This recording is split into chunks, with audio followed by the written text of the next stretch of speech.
भाइयों, क्या आप लोग यह नहीं जानते, मैं विधि जानने वालों से बोल रहा हूं कि मनुष्य पर विधि का अधिकार तभी तक है जब तक वह जीवित है। विवाहित स्त्री तब तक विधि द्वारा अपने पति से बंधी रहती है जब तक वह जीवित रहता है। यदि पति मर जाता है तो वह अपने पति के बंधन से मुक्त हो जाती है। यदि वह अपने पति के जीवन काल में किसी दूसरे की पत्नी बन जाती है तो वह व्यभिचारिणी कहलाएगी। किंतु यदि पति मर जाता है तो वह उस बंधन से मुक्त हो जाती है। और यदि वह किसी दूसरे की पत्नी बन जाती है तो वह व्यभिचार नहीं करती। मेरे भाइयों, आप लोग भी मसीह के शरीर से संयुक्त होने के कारण संहिता की दृष्टि में मर गए और अब किसी दूसरे के अर्थात उसके हो गए हैं जो मृतकों में से जी उठे। यह इसलिए हुआ कि हम ईश्वर के फल उत्पन्न करें। जब हम अपने दैहिक स्वभाव के अधीन थे तो संहिता से प्रेरित पापमय वासनाएं हमारे अंगों में क्रियाशील थी और मृत्यु के फल उत्पन्न करती थी। किंतु अब हम उन बातों के लिए मर गए हैं जो हमें बंधन में जकड़ती थी, इसलिए हम संहिता से मुक्त हो गए हैं। इस प्रकार हम पुरानी लिखित संहिता के अनुसार नहीं बल्कि आत्मा के नवीन विधान के अनुसार ईश्वर की सेवा करते हैं। क्या इसका अर्थ यह है कि संहिता पाप है? एकदम नहीं। फिर भी संहिता के द्वारा ही पाप का पता चला। यदि संहिता ने नहीं कहा होता लालच मत करो, तो मैं यह नहीं जानता कि लालच क्या है। इस आज्ञा से लाभ उठाकर पाप ने मुझ में हर प्रकार का लालच उत्पन्न किया। संहिता के अभाव में पाप निर्जीव है।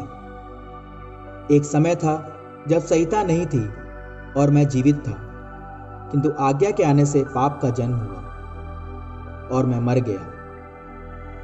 इस प्रकार वह आज्ञा जिसे जीवन की ओर ले जाना चाहिए था, मेरे लिए मृत्यु का कारण बनी, क्योंकि पाप ने आज्ञा से लाभ उठाकर मुझे धोखा दिया और आज्ञा के द्वारा मुझे मार दिया। इस प्रकार हम देखते हैं कि संहिता पवित्र है और आज्ञा पवित्र, उचित एवं कल्याणकारी। तो जो बात कल्याणकारी थी, क्या वह मेरे लिए मृत्यु का कारण बनी? एकदम नहीं। किंतु जो बात कल्याणकारी थी, उसी के द्वारा पाप मेरे लिए मृत्यु का कारण बना। इस प्रकार पाप का वास्तविक स्वरूप प्रकट हो गया और वह आज्ञा के माध्यम से बहुत अधिक पाप में प्रमाणित हुआ।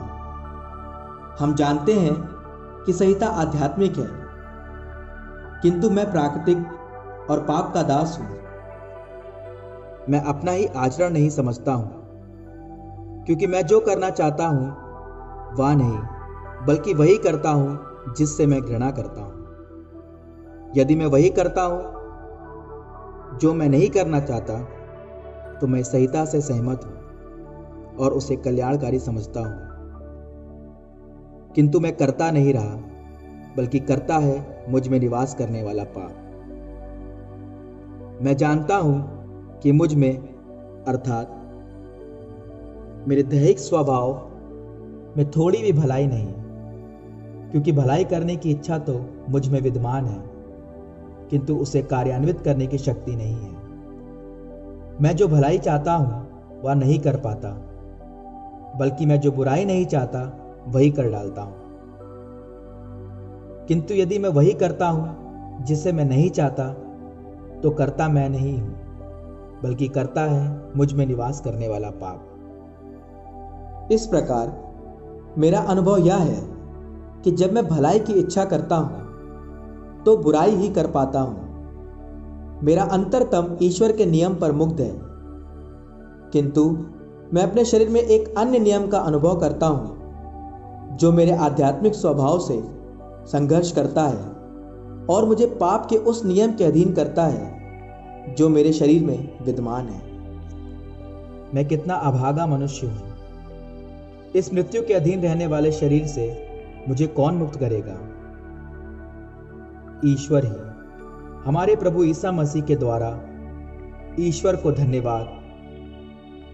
इसलिए मैं अपनी बुद्धि से ईश्वर के नियम का किंतु अपने शरीर से पाप के नियम का पालन करता हूं।